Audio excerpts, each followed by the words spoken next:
Behind the police tape, this normally crowded market in the central China city of Wuhan sits eerily desolate. This is ground zero for the illness sparking global unease. So this is where authorities believe the source of the coronavirus is. It's the wildlife and seafood market. And you can perhaps see over there it's cordoned off. You've got police at all the corners. It is so sensitive that within minutes of us arriving and recording, security asked us to stop filming. There is an uneasiness felt throughout Wuhan. We experienced that as soon as we boarded the train from Beijing. Each car nearly full, most faces covered, just about everyone traveling home for the Lunar New Year. Strict screening upon arrival. One by one, passengers step through a thermometer check to make sure they are not bringing a fever with them. Scenes like this playing out in transportation hubs across China. The virus was being spread mainly through respiratory transmission and is likely to mutate, which will increase the risk of epidemics spreading. In addition, the Spring Festival travel rush saw a mass migration of people, and that has objectively increased the risk of epidemics spreading and the difficulties in taking effective preventative and control measures. We should always be on high alert and never take this lightly. Behind me, this is one of a few hospitals here in the region that's dedicated to treating some of those who are either confirmed cases or suspected cases of the coronavirus.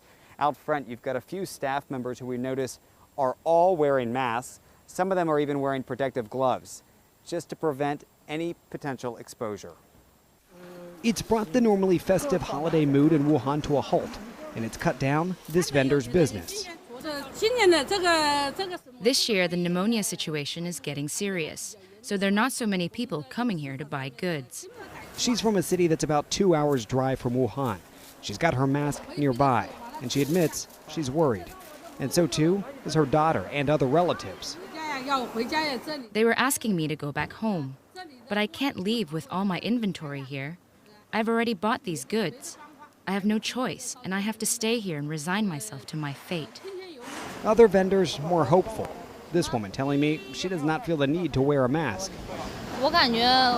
Maybe I am having a positive outlook. I have been checking online instructions on Baidu, like drinking more water or washing your hands more frequently. I think that should be fine. The unknown's looming over a city with a rising death toll. Unclear what's next for Wuhan and the 11 million people who call it home.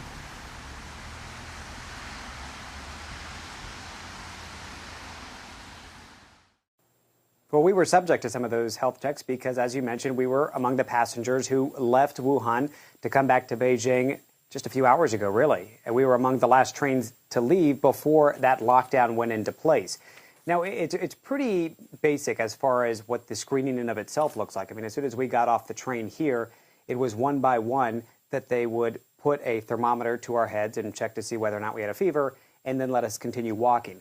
Those are what we see. I can also tell you, as you're going through security to get onto the train, leaving Wuhan, we noticed they had a kind of a system set up where they had monitors and they were doing thermal detectors, and so they were looking without folks even realizing it at that moment. And all the folks who are now staff members in those stations, and even the police and the paramilitary who are there, are noticeably covering their faces as well. In Wuhan in particular, that's now mandatory, this wearing a face mask to protect not only yourself, but others. The journey for us was interesting. I mean, it was a 3 a.m. wake up that really got us mobilized to realize that this might be the last time in a good number of days that we would be able to leave Wuhan pretty easily. And so we did book a train. We managed to get out, but so did, I would say, hundreds of others who were along with us, who got up early, who were with their families, who got together the luggage they had and got into long lines waiting to try to get a ticket on the train. And most that we saw were able to do that and able to get on. There was one instance that stands out to me, though, as we were boarding, and we noticed a couple standing there. And they went all the way up to the platform, John, and they did not get on the train, but they were waving at their son and his grandfather.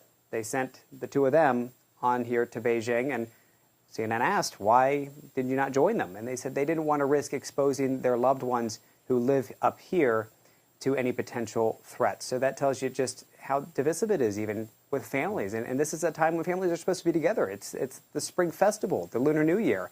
And so it's causing, for some, separation. John?